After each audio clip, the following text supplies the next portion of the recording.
We've done crop and rotate on this picture. Now we need to sort out the dark and light of the picture, because let's face it, this picture is too dark. And I'll show you what I mean. If I come to window again, remember I called it history in the previous lesson? Well, in the same group of tabs here, I've got another one here called histogram.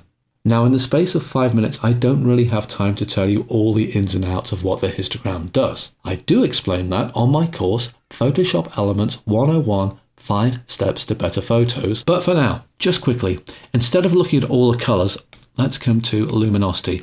This shows me the dark and light values of my photo. And the way you read it is, it shows you all the dark pixels. Well, we've got no completely black pixels here, but you can see as you go along, you've got rather a lot of very dark looking pixels going through to about mid-grey around here. But you can see at the end, as we go towards where the white pixels would be, or the very light coloured pixels would be, there's nothing there. This whole image needs lightening up. In order to do that, I'm going to come over to my layers palette. This is where you have your various different layers inside Photoshop Elements. And I'm going to come right to the top of my layers palette, where it says create new fill or adjustment layer, and I'm going to click there, and I'm going to come down to brightness contrast. Now let's take a look at this. What have we got? We have got our background layer. That is our basic photo. On top of that, we've got this layer called brightness contrast. This is what you adjust. I've got two sliders, one for brightness, one for contrast. If I move it down to here, now I move the brightness up. Look, the picture is getting brighter.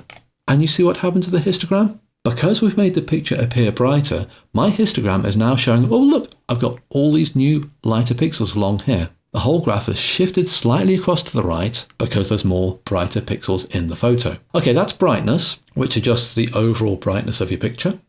What about contrast? Well, contrast will make the lights lighter and the darks darker. If I up the contrast and let go, you can see how my histogram got slightly stretched out, and my picture, well, you can see these bits of shadows around here, they got a little bit darker, but also the white of the sheet got a little bit lighter. This is where you can start to run into problems. Look, if I slide back down a little bit, take a look at this sheet here. It's got details, it's got fine details in the slightly lighter areas.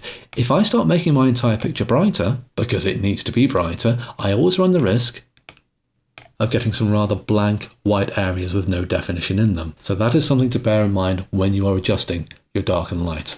So I'm going to lower down the brightness a little bit, also my contrast as well, so I keep some of that detail in the lighter areas. Okay, I've closed that box with the sliders in, and I want to show you something which is very, very handy indeed. I will come back to my layers palette. There's my brightness and contrast layer. I have this little eye icon which indicates the layer visibility. You can turn the layer on or off. You can make it visible or invisible by clicking this eye icon.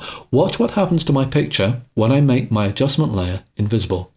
That was my original photo. The brightness and contrast layer, if I turn it back on again, is affecting the look of my image, but not permanently. It's an adjustment layer. And as you've seen, I can turn it on or off. That means I don't start fiddling around with my original image. It stays intact. So look, I will come back and I will double click on my brightness and contrast layer, and there are my sliders, and I can readjust my picture. I can save this, I can go away, come back a year later, and this adjustment layer will be there waiting for me to readjust my picture as much as I want. This is incredibly flexible, and it's called non-destructive image editing.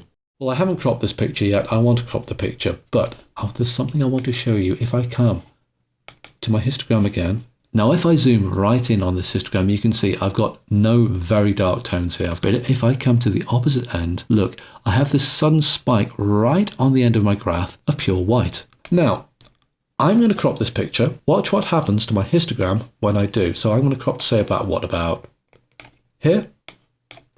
Because I cut out that huge white area of sunlight, that big spike on the end of my histogram went. It's no longer in the picture. When I start to adjust for dark and light, supposing I come to say levels, when I start to adjust now, I'm getting a much clearer reading from my histogram of what I want to do. All the things that were in the original picture, like that bright sunlight, have been taken away. This is why you crop and rotate before you start working on your dark and light. Because if you're using your histogram to work on things, you want that histogram to give an accurate reading of what your picture actually is, not what it's going to be at some point in the future if you decide to crop or rotate way down the line.